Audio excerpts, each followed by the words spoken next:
Hello everyone, class 12 का एक काफ़ी इंपॉर्टेंट क्वेश्चन डिस्कस करते हैं हम। तो क्वेश्चन देखते क्या है। देखो, if A square matrix of order A set that A square की वैल्यू हमें 2a की इक्वल गिवन है, देन हमें ऑर्डर 3 है, मतलब मैंने ऑर्डर ए बोल दिया फ्लो में, ठीक है ना। और तो हमें क्या करना है, ए डिटरमिनेंट की वैल्यू हमें फाइंड आउट करनी है। तो हमें जो क्वेश्चन में गिवन है ना, उसी को यूज़ करते हैं हम, ठीक है ना। तो सबसे पहले हमें क्या गिवन है, A square is equal to 2a, इसको यूज़ करते हैं, ठीक है ना। तो देखो लिखते हैं क्या, हमें स्टेटमेंट में क्या गिवन है। देखो A square is equal to 2a, ठीक है ना। अब हमें अल्टीमेटली डिटर्मिनेंट ऑफ ए चाहिए, तो हम क्या करते हैं, इसी में दोनों साइड डिटर्मिनेंट ले लेते हैं। तो डिटर्मिनेंट ऑफ ए स्क्वायर, ठीक है ना, ए स्क्वायर मतलब क्या हुआ, ए इंटू में is equal to 2 times of A, मतलब 2a का determinant, sorry 2 times of A मैंने बोल दिया, ठीक है ना।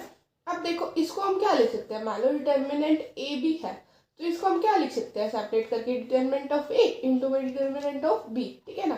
तो similarly determinant of A into में डिटर्मिनेंट ऑफ ए, ठीक है, इज इक्वल टू, अब ये किसके इक्वल होगा, मतलब अब देखो ऑर्डर 3 है ना, तो 2 रेज़ टू द पावर 3 हो जाएगा, दैट इज 8 टाइम्स ऑफ, ठीक है ना। ये इस तरह से हो जाएगा, ठीक है। इसको मतलब आप लिख सकते हो ब्रैकेट में कि इसको हमने किस तरह से लिखा, that is determinant of A B को हम क्या लिख सकते हैं, डिटर्मिनेंट ऑफ ए इंटू में डिटर्मिनेंट ऑफ बी।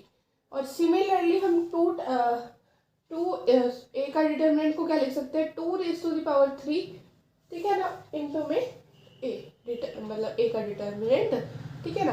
तो ये आप ये एक देखो, ठीक है ना। अब इसको हम लेफ्ट हैंड साइड शिफ्ट कर देते हैं, 8 टाइम्स ऑफ डिटर्मिनेंट ऑफ ए।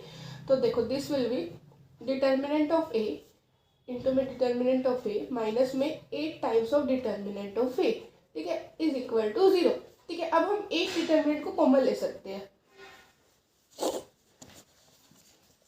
जब हमने एक डिटर्मिनेंट को कॉमन लिया तो दिस विल बी डिटर्मिनेंट ए, ये एक तरह से कॉमन हो गया, ठीक है ना।